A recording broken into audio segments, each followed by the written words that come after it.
Another great day, another lutong ulam ni Mayan Style. So ito naman ay naiibang luto natin sa bangos. Ito ay tatawagan nating kari-karing bangos. Di ko alam guys bakit ang aking video ay naging black and white. Kaya hindi tuloy makita yung ganda ng gulay na kulay green at pati bangos. Tingnan nyo itsura. Pero ipopost ko pa din ito at magagawa na lang uli ako ng bago.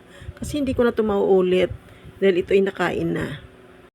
Itong ating kari-karing bangos at mayroon tayong harina para ilalagay muna natin doon yung bangos bago natin piprituhin.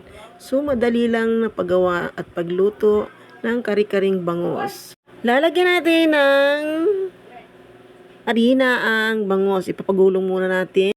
Lahat ng bangos na hiniwa ay papagulong natin dyan sa harina.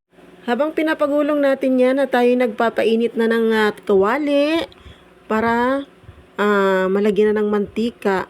At kung hindi ka pa nga nakasubscribe kay Mayan Style MBC, subscribe na at like mo din. Like mo na at comment ka nang naayon sa aking video at touch mo na din ang bell button para sa susunod na mga upload ay palaging update ka. So ayan na nga, mainit na yung ating mantika at ilalagyan na natin yung ating bangos. Piprituhin na natin. So ayan, hindi ka nga niyan matatalsikan dahil nilagyan natin ng harina. So ngayon, alam mo na kung paano magprito ng bangos na hindi ka tatalsikan.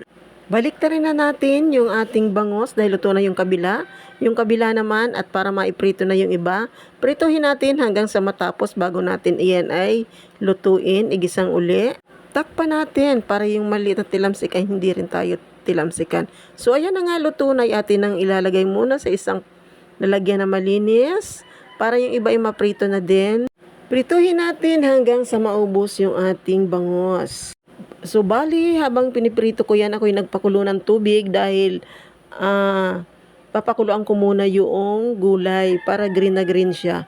Kaso nga hindi makitang green na green gawa sa aking video na parang nag black and white.